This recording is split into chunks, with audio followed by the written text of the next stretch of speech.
trouxeram para a gente. Hoje o nosso tema é o capítulo 27 do Evangelho segundo o Espiritismo, Pedi e obtereis. É um capítulo que a gente fala bastante sobre a conexão com Deus, a forma de se conectar, o quanto surte efeito na nossa vida, o quanto é importante.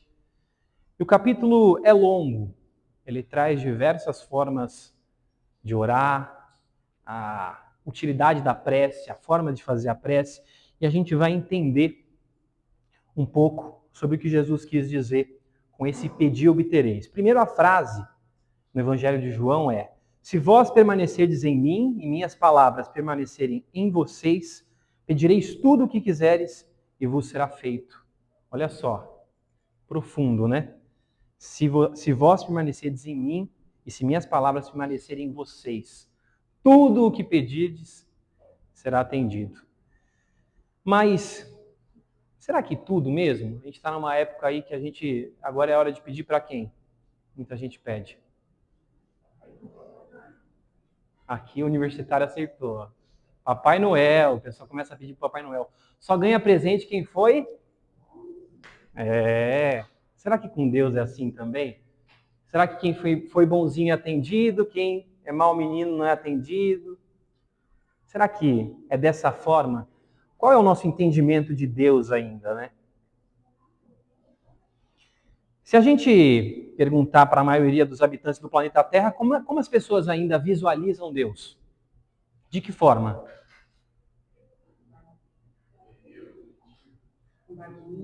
Barbinha. Tá num lugar lá, cabelinho branco, num trono, né? Para ser Deus tem tocando harpa. Para ser Deus tem que ser velho também, né? Porque imagina, se fez lá atrás, já viveu um bocado, né? A gente imagina aquele Deus da Capela Sistina lá, do Michelangelo, né? E a gente tem um contato ainda muito estreito e terreno, né? Muito raso com Deus. A gente tem essa imagem, outras pessoas imaginam uma luz. Só que luz também não é, porque luz é matéria. Então só existem três coisas no universo, né? Deus, Espírito e matéria. O que não é Deus é matéria, o que não é matéria é Espírito. Então, é muito difícil para o nosso momento espiritual entender o que é Deus. Mas a gente tem esse contato já muito antigo com Ele, e as conexões, as preces, elas ainda são feitas muito no nosso nível evolutivo espiritual, né?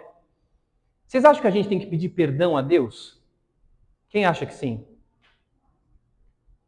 Deus perdoa? Por que Deus não perdoa? Só perdoa quem se ofende. Mas o que acontece? O que a gente ouve desde a infância, eu cheguei a ouvir, viu? Eu cheguei a ouvir porque minha mãe ela ficava pulando de igreja em igreja até achar o espiritismo. Cheguei a ouvir uma vez ou outra assim: Deus castiga, hein? Ó, aí então a criança tropeça aí, ó. Deus castigou, fez coisa errada. Não é? A gente cresce com esse conceito. E ao mesmo tempo, muitas pessoas ainda nesse planeta falam que são tementes a Deus. Olha só. As pessoas temem a Deus. Por quê? Porque no conceito, Deus castiga. Então, se eu acho que Deus castiga, quando eu cometo erros, eu faço o quê?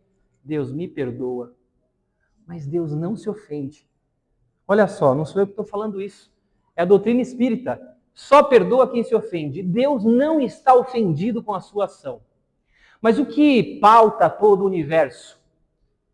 As leis.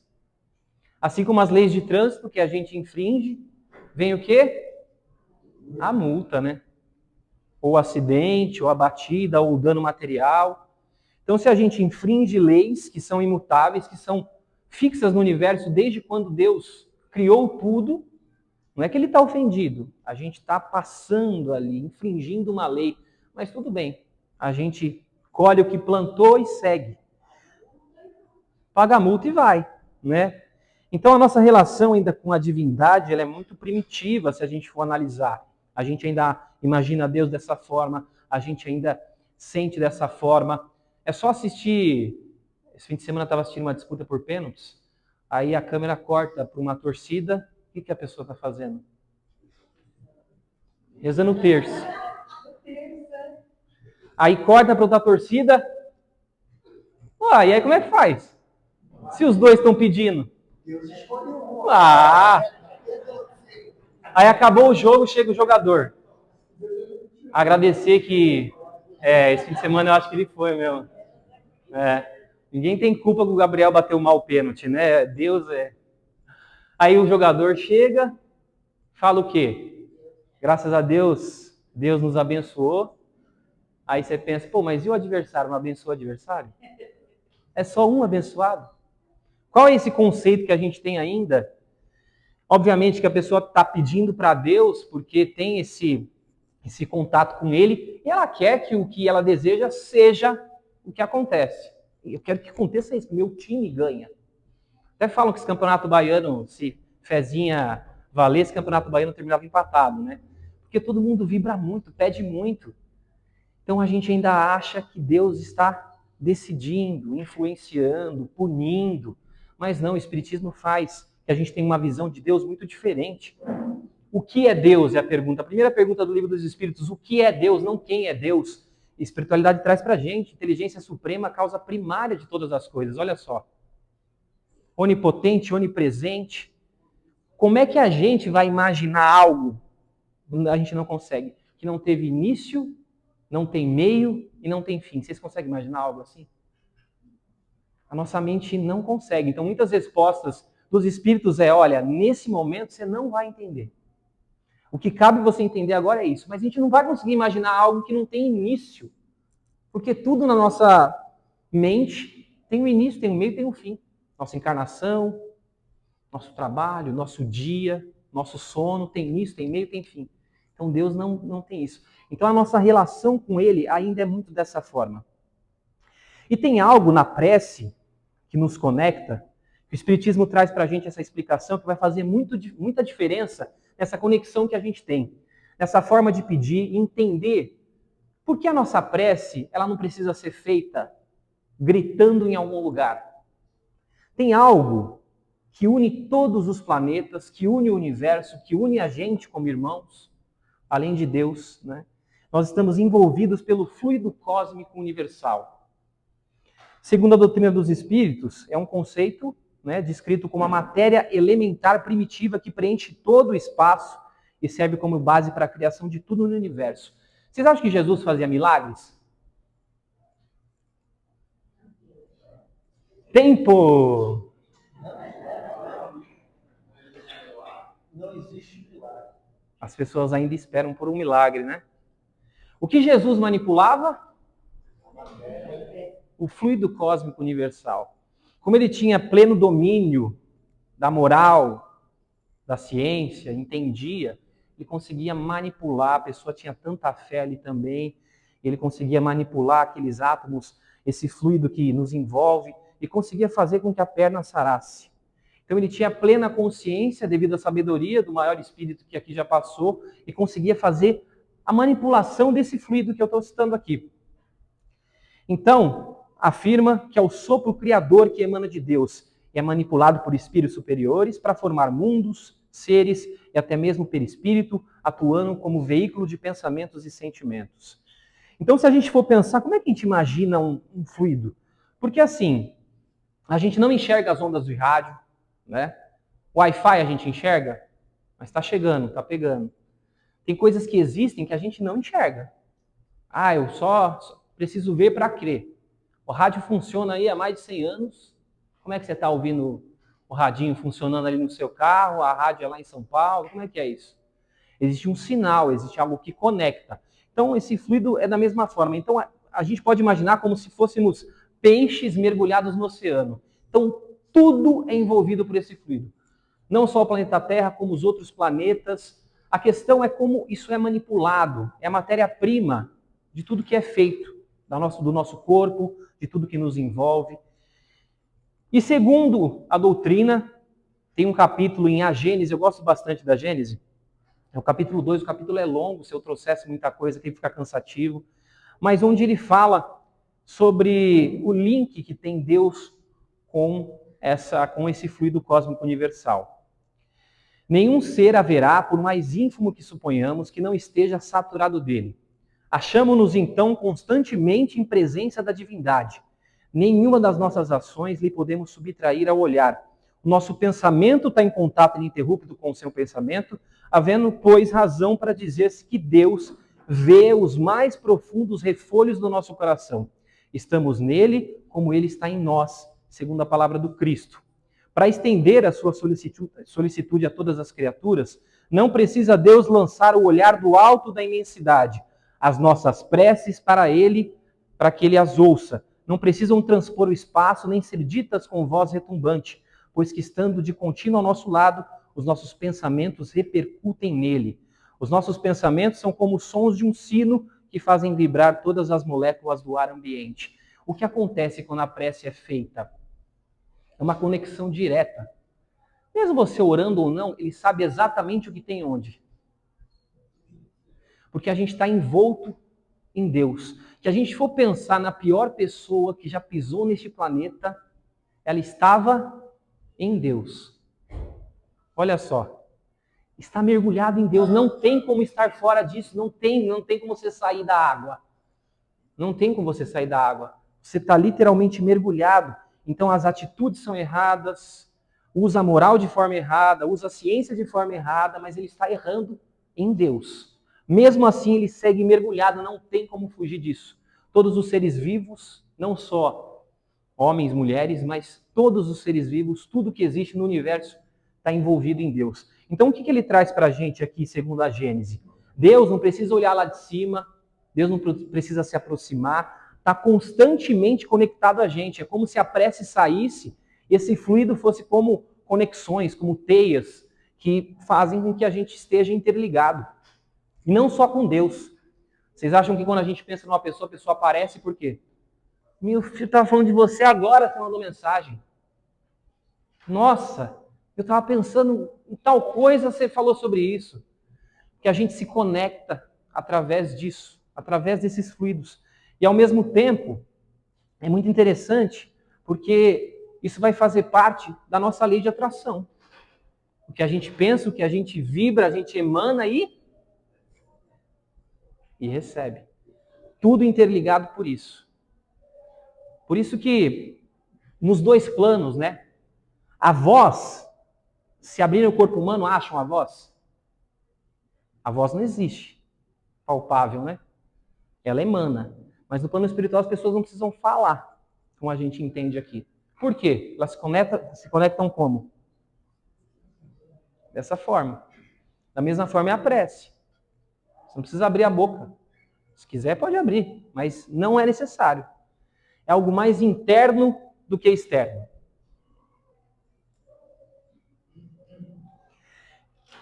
Em relação à qualidade dessa prece, o capítulo vai trazer para a gente também. Jesus definiu claramente as qualidades da prece. Quando orar, diz ele, não vos ponha em evidência, antes orar em secreto. Olha só, o que acontecia antigamente? Na época de Jesus, e ainda acontece muito, né? As pessoas às vezes querem demonstrar a fé. Praça pública, gritar, emanar volumes altíssimos. E a gente deve respeitar cada um no seu momento, cada um na sua crença. Não existe nada certo ou errado. Mas Jesus diz exatamente para a gente, ora em secreto, se conecta, faz essa conversa.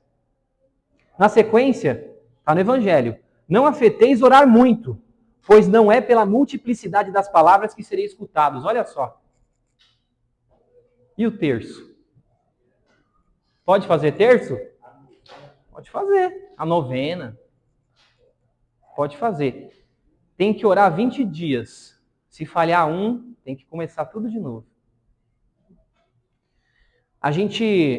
O Espiritismo faz com que a gente seja livre pensador, né? A gente possa questionar as coisas. Porque muita coisa que Jesus trouxe foi deturpada, foi se passando de geração em geração, as pessoas continuam replicando, e cada um no seu momento e na sua fé. Mas aqui Jesus fala, não é pela quantidade de orações, é pela qualidade, pela sinceridade. Às vezes vale mais uma prece curtinha, de 5, 10 segundos, do que rezar 20 Ave Maria. Ah, então a Ave Maria não surte efeito? Surte também. É a intenção, é o sentimento. O que Jesus quer dizer é que é muito interno, é muito a vontade que a gente está colocando naquilo. Às vezes vai orar 30 Pai Nosso pensando em outras coisas, né? Como a gente diz, não passa do teto a oração. Fica só aqui, né? Antes de orar, se tiver qualquer coisa, isso aqui é duro, hein? Antes de orar, se tiver qualquer coisa contra alguém, perdoa, visto que a prece não pode ser agradável a Deus se não parte de um coração purificado de todo sentimento contrário à caridade.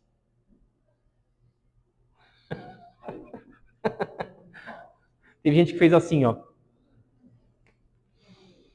É obviamente que existe uma dificuldade no trabalho para a gente perdoar. Mas o que a gente faz com as pessoas que são difíceis?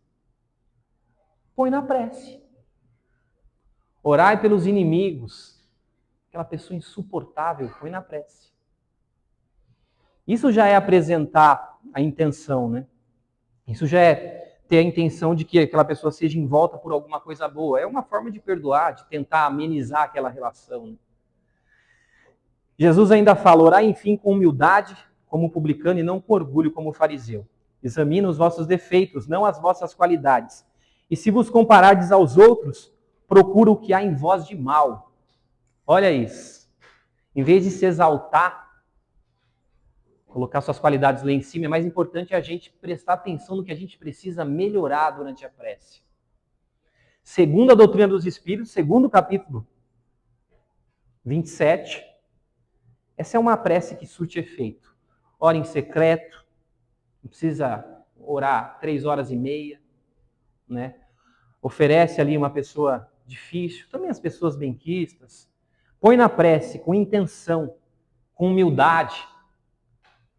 Será que a gente faz essa conexão na hora de orar? Qual é a nossa intenção? Para onde vai o nosso pensamento durante essa prece?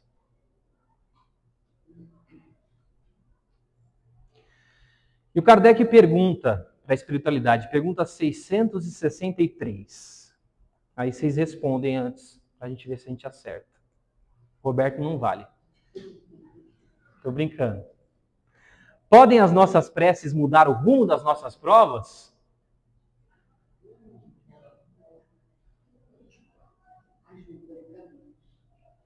Não?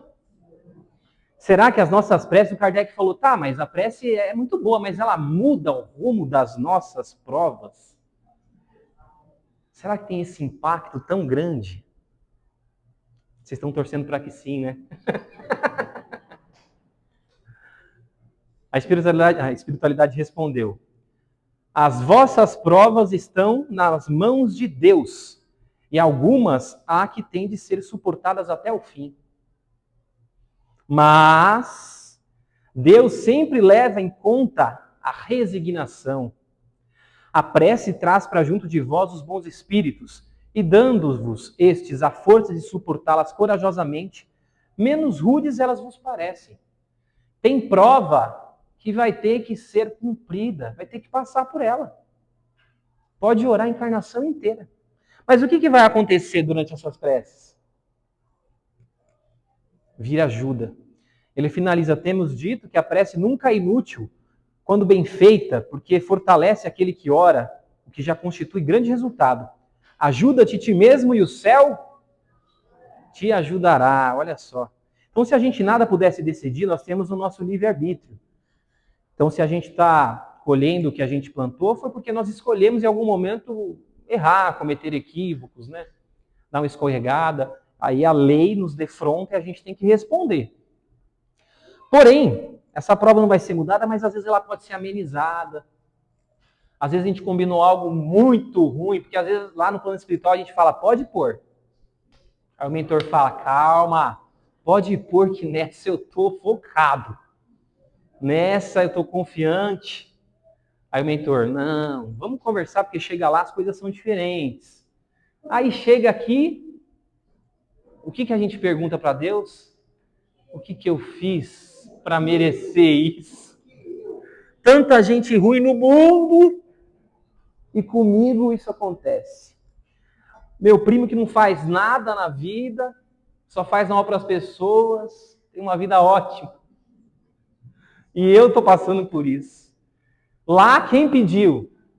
Ou a gente pediu, ou a gente está colhendo o que nós um dia fizemos. Então, tem provas que terão que ser cumpridas, mas a resignação, a coragem, a ajuda, ela vem quando a prece é feita. E às vezes aquilo que foi combinado, que seria tão difícil, aquilo vai reduzindo. Porque a gente já vai aprendendo sem precisar tanto da prova. Você vai aprendendo antes dela aparecer. Quando ela chega, ela vem fraquinha. Vem um tsunami, mas quando você vê de perto, tá uma marola.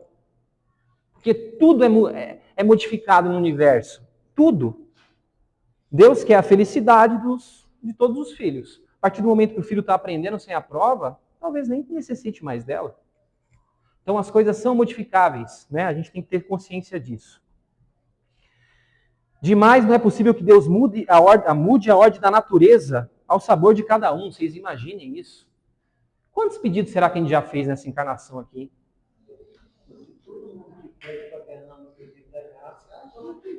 Imagina se todo mundo que quer ser rico fosse. Então a gente faz muitos pedidos, mas Deus não pode mudar a ordem natural das coisas ao sabor de tudo, né? E ainda o capítulo traz para a gente o nosso ponto de vista mesquinho da vossa vida efêmera. Vos parece um grande mal, é quase um grande bem na ordem geral do universo. Além disso, de quantos males não se constitui o homem, o próprio autor, pela sua imprevidência ou pelas suas faltas. Todavia, as súplicas justas são atendidas. Muitas vezes, a gente pede algo, esse algo vem. E muitas outras vezes, tem algo que a gente pede há muito tempo e a coisa nunca chega. Por quê? Exatamente. Se todos os pedidos fossem atendidos, como é que seria o universo? E tem coisa que a gente pede e depois passam alguns anos ou até alguns meses e fala assim, graças a Deus que aquilo lá não aconteceu. Queria tanto aquilo. Queria tanto passar naquilo, queria tanto trabalhar naquilo, queria tanto estar com aquela pessoa. Aí depois passa um tempo, você vê que era fome. Né? Passa e a gente entende que aquele não foi tão importante quanto o sim que aparece. Se a gente com os nossos filhos, o que é mais importante para eles, o sim ou o não? Os dois, né? Mas o não, ele ensina muito mais que o sim, né? Então, por que todos os pedidos seriam atendidos por Deus se nem a gente, na nossa pequenez, a gente atende todos os pedidos dos filhos, né? Uma criança de 2 anos quer pegar uma faca, você vai deixar pegar a faca? Não vai, né? É assim que Deus enxerga às vezes também, né? Olha lá, engatinhando ainda espiritualmente, está pedindo tudo isso. Não dá. Tem coisas que não chegam porque elas não devem chegar, porque elas não precisam chegar, elas não vão chegar. Tem o sim, o não e tem o espera. A gente, às vezes, tem pressa das coisas acontecerem, mas ela vem sempre. A gente tem que acreditar nisso, né? A gente acha que o universo é movido pelo acaso, que as coisas acontecem sem nenhuma ordem, que o país está bagunçado, que os continentes não se entendem. A gente acha que a gente vive numa bagunça, mas se a gente pensar, está tudo em ordem. Parece que não, mas está. E aí a gente fica pedindo, as coisas não chegam, mas chega na hora exata que tem que chegar. Mas a gente quer tudo no nosso tempo. A gente vive numa geração que as pessoas estão assistindo vídeo no quê? No vezes 2. Tem muita gente que não consegue assistir um filme mais, sabiam? Pô, 1h10 para ficar assistindo esse negócio aqui. Vou pegar o resumo no TikTok. Aí a pessoa vai no TikTok e a pessoa tá falando assim. Aí passa o vídeo. Tá adoecendo. Porque as pessoas querem velocidade, querem rapidez. E quem produz isso entende, né? Que está oferecendo algo que as pessoas vão consumindo. Então, a gente quer tudo cada vez mais com pressa. A gente quer que seja no nosso tempo. Quer que aconteça quando eu quero que vai acontecer. E às vezes quando acontece, se não é agora, eu não quero. Nem precisa trazer, hein? Estou pedindo agora. Se não fizer agora, não faça mais. Eu nunca mais te peço nada. A gente não faz isso. E aí Deus, com calma. Você acha que Deus tem alguma pressa? Quantos bilhões de anos existe o universo, né? Quanto tempo demorou para a Terra ser gerada? Quanto tempo para a gente sair de um reino para o outro? Os espíritos amigos superiores entendem a nossa ignorância. É tudo devagar, é tudo gradual. Às vezes vai 3 encarnações para a gente melhorar uma coisa. A gente quer que o negócio chegue para ontem, né? E é tudo no tempo certo. Tudo no tempo de Deus que a gente fala, né? Mas o que sempre que for pedido será concedido através dessa prece sincera, dessa prece verdadeira. Algo que a gente tem que ter certeza. O que Deus lhe concederá sempre, se o pedir com confiança, são a coragem, a paciência e a resignação.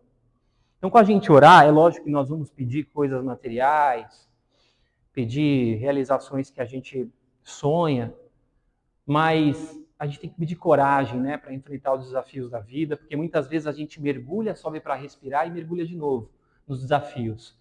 Então, segundo o Evangelho, o que nunca falta é a coragem, a paciência e a resignação. Também lhe concederá os meios de se tirar por si mesmo das dificuldades. Olha só. Quantas vezes na nossa trajetória a gente entra em problemas que a gente fala assim, eu não consigo enxergar solução para isso. Não consigo. O médico falou que não tem solução, o trabalho não tem solução, e a gente se vê sem saída. E aí na oração a gente pede ajuda, porque o que resta é orar, porque dizem que não tem mais solução. E é nesse momento que nos dá o quê? A coragem, a paciência, a gente passa a enfrentar o problema de uma forma diferente. De novo aqui no Evangelho repete, ajuda-te, que o céu te ajudará. Os que tudo esperam de um socorro estranho sem fazer uso das faculdades que possui, não tem como. Entretanto, mais das vezes o que o homem quer é ser socorrido por milagre, sem despender o mínimo esforço. Então, quando a gente faz a nossa prece como Jesus nos ensinou, com intensidade, com vontade, com conexão, pede coragem, pede vontade, paciência, pede ajuda, o que acontece? Às vezes a gente não presta atenção, porque em momentos difíceis da nossa encarnação, a gente fica como? A gente pensa no problema 24 horas, né? 24 horas pensando no problema. Incomodado, tentando sair daquilo, e a gente não presta atenção à nossa volta. Deus, dentro das nossas preces, aciona os executores da vontade dele. Olha só.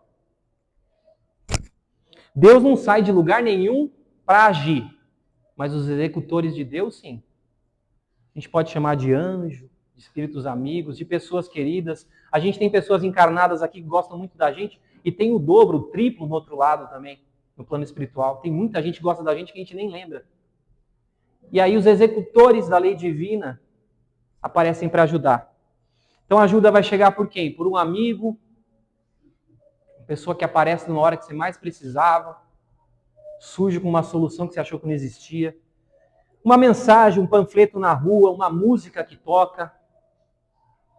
E muitas vezes também através da intuição. Porque quando a gente está focado no problema, a gente não presta atenção e as coisas vão acontecendo. E às vezes aquele amigo quer que a mensagem chegue, o amigo encarnado e o amigo desencarnado, mas a pessoa não está receptiva, porque ela não presta atenção. Ela está focada só no problema. Então fez a prece, está em prece, vai ser intuído, vai tocar o sentimento, vai surgir alguma coisa. Porque Deus está o tempo inteiro ao nosso lado, como o Evangelho falou para a gente está mergulhado em Deus, então não tem como. Ai, Deus não ouve minhas preces, é óbvio que ouve, todas.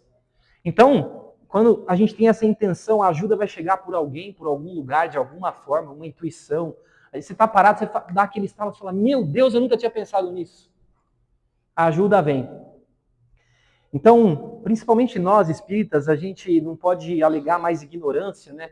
Quando a gente estuda o Evangelho, a gente vai continuar cometendo erros, porque a trajetória ainda é muito longa, mas a gente estuda bastante, lê bastante.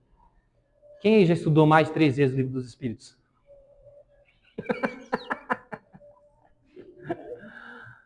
E estuda 3, 4, 5, 6, tem que estudar mesmo, porque não existe formação em espiritismo, né? Então, sempre que estuda mais uma vez, é algo novo que a gente está vendo, enxerga de uma forma diferente. Mas a gente estuda tanto, lê tanto e muitas vezes a gente não vivencia, né? A gente não sente. Será que, tirando esse mecanismo de estudar, de aprender, de armazenar conteúdo, informação, será que a gente está se conectando? Será que a gente sente Deus em algum momento do nosso dia? Olhando a natureza ou até mesmo durante as preces, será que a gente sente? Será que a gente se conecta?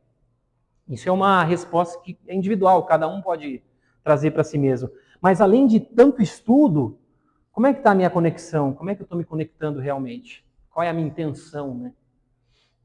Porque mais do que aprender, é importante a gente vivenciar, sentir, se conectar. Né?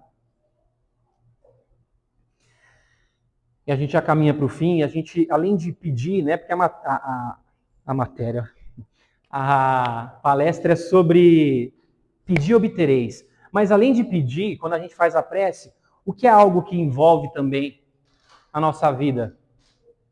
Que faz diferença? O agradecer, né? Então, às vezes, a gente passa a vida pedindo pelas coisas e desejando coisas e a gente não enxerga o quê? O que a gente já tem, né? Então, tem muita coisa que a gente já vive que é a oração de outra pessoa. Então, tem muita gente orando pelo que a gente já tem. Saúde, casa, tranquilidade, segurança, família, amigos, trabalho, comida na mesa, né? E a gente vive no automático achando que é uma vida sem graça. Mas aí tem um monte de gente orando, suplicando a Deus o prato de comida, a oportunidade. E a gente leva a vida achando que no automático, né? Então, na oração, além de pedir, ser grato pelo que a gente já tem é fundamental, porque às vezes não precisa nem pedir nada, né? É só agradecer a Deus por tudo que já tem. E todos os sonhos, todas as nossas vontades, como Deus lê o nosso coração e nossa mente, Ele sabe o que a gente deseja.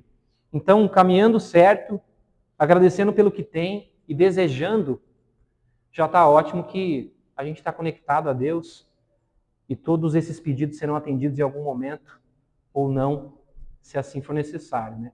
Então, que a gente possa intensificar toda essa conversa com Deus, tratá-lo mesmo como alguém próximo, porque Ele é próximo, né? Ele está dentro da gente, Ele envolve a todos, Ele envolve tudo.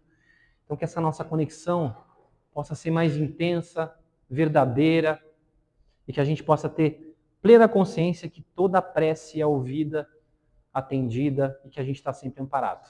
E pela atenção, obrigado.